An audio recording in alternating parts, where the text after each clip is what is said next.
Hello students, solid state physics की इस video में आपका स्वागत है। इस वीडियो में हम जिन टॉपिक्स के बारे में जानेंगे वे कुछ इस तरह से हैं। कार्टेशियन कोऑर्डिनेट सिस्टम, कार्तीय निर्देश तंत्र, क्रिस्टलोग्राफिक एक्सिस। क्रिस्टलोग्राफिक एक्स क्या होती हैं, वो कार्तीय निर्देश तंत्र की अक्षों से किस प्रकार से भिन्न होती हैं, उसके बारे में जानेंगे। साथ ही हम इसी वीडियो में देखेंगे कि लेटिस क्या है, जालक क्या होते हैं, आधार बेसिस क्या होता है और क्रिस्टल क्या है। उन सब के बारे में हम इस वीडियो में विस्तार से जानेंगे। कार्तीय निर्देश तंत्र।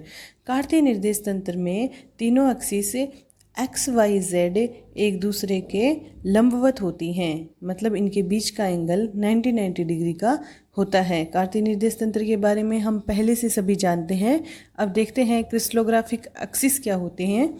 तो क्रिस्टलोग्राफिक एक्सिस में एक काल्पनिक निर्देश तंत्र है यह है, और साथ ही क्रिस्टलोग्राफिक एक्सिस में तीनों एक्सिस से एक दूसरे के लंबवत हो ऐसा ज़रूरी नहीं होता है। वो लंबवत हो भी सकती हैं और नहीं भी हो सकती हैं, अर्थात उनके बीच का कोण 90 डिग्री हो ये ज़रूरी नहीं है। एक्स वाई के बीच के कोण को अल्फ़ा बोला जाता है, वाई जेड के बीच कोण को बीटा कहा जाता है और जेड एक्स के बीच के कोण को गामा से निरूपित करते हैं। षटकोणीय क्रिस्टल में 4 अक्ष भी होते हैं। इसका मतलब यह है कि ज़रूरी नहीं कि इसमें 3 एक्सिस ही हो और उनके बीच का एंगल 90 डिग्री हो। किसी भी क्रिस्टल की संरचना के आधार पर उनकी एक्सिस की संख्या और उनके बीच के कोण बदलते रहते हैं। अब जानते हैं लेटिस के बारे में। लेटिस क्या होता है, जालक क्या होते हैं। लेटिस जिस तरह से हमारे घरों का ब्लूप्रिंट होता है, जब भी हम कोई मकान बनाना चाहते हैं या कोई मॉल बनाना चाहते हैं तो उससे पहले हम ब्लूप्रिंट का निर्माण करते हैं। लेटिस भी ठीक इसी तरह से क्रिस्टल का ब्लूप्रिंट होता है। जिस तरह से ब्लूप्रिंट में दिए गए अलग अलग पॉइंट्स में जिसमें हमें बताया होता है कि यहाँ खिड़की होगी, यहाँ दरवाज़ा होगा, उसी तरह से जालक भी वो अलग अलग पॉइंट्स होते हैं, क्रिस्टल का ब्लूप्रिंट होता है। जिस तरह से इस ब्लूप्रिंट पर कि अलग अलग पॉइंट्स पर ईंटें रखने से, दीवार बनाने से हमारे पास एक घर बनता है, मॉल बनता है, या कोई भी हम दुकान या कुछ भी हम बनाना चाह रहे हैं, उसका जिस तरह से ब्लूप्रिंट जिस तरह से उसका काम करता है उसी तरह से जालक काम करता है। यह एक काल्पनिक संरचना होती है जो स्पेस में पॉइंट्स के पीरियोडिक अरेंजमेंट को बताता है कि उनकी व्यवस्था किस प्रकार से होगी। जैसे हम बात करते हैं एक 2D लेटिस की, जिसमें ये पॉइंट्स दिए हुए हैं, तो ये पॉइंट्स जालक का निर्माण करते हैं और इन पॉइंट्स को जालक पॉइंट कहते हैं, जालक बिंदु कहते हैं। इन्हीं जालक बिंदुओं पर परमाणुओं को रखने से क्रिस्टल का निर्माण होता है।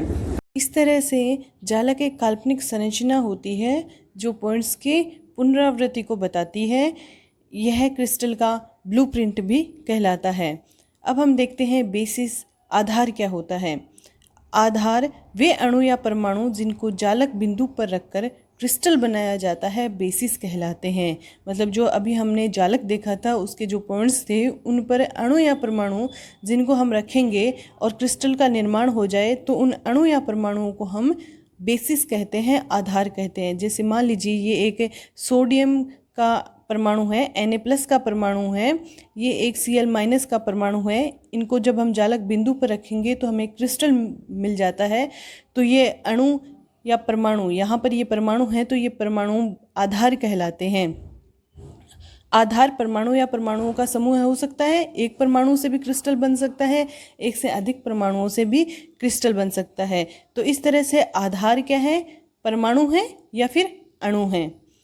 अब बात करते हैं क्रिस्टल क्या होते हैं। लेटिस पॉइंट पर बेसिस को रखने से बनी संरचना क्रिस्टल कहलाती है। अगर हमारे पास लेटिस है, क्रिस्टल का ब्लूप्रिंट है, उसके जो लेटिस पॉइंट है उस पर हम किसी परमाणु को रखते हैं तो हमें क्रिस्टल मिलता है। जैसे कि यह हमारे पास एक लेटिस है, इसके कोनों को हम लेटिस पॉइंट माने और इस पर एक परमाणु को रखें तो जो संरचना बनती है वो कहलाती है क्रिस्टल। इस तरह से लेटिस प्लस बेसिस क्या हो जाता है, क्रिस्टल हो जाता है हमारा।